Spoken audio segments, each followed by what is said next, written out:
Magandang hapon po sa ating lahat.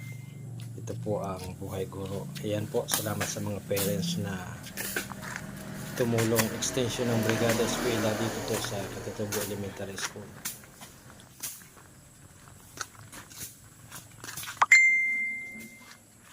Yan po, tuloy-tuloy ang paglilinis dito sa daan na paakyat po sa Katutubo Elementary School.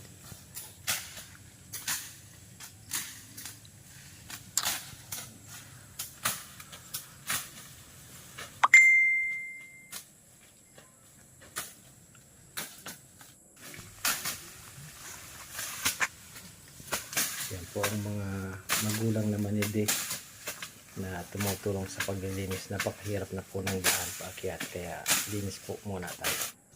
Yan naman po salamat po sa dalawang teacher na tumulong din sa pagpipintura po ng paminto dito sa Katutubo Elementary School, kay Sir Brando at kay Sir Oliver.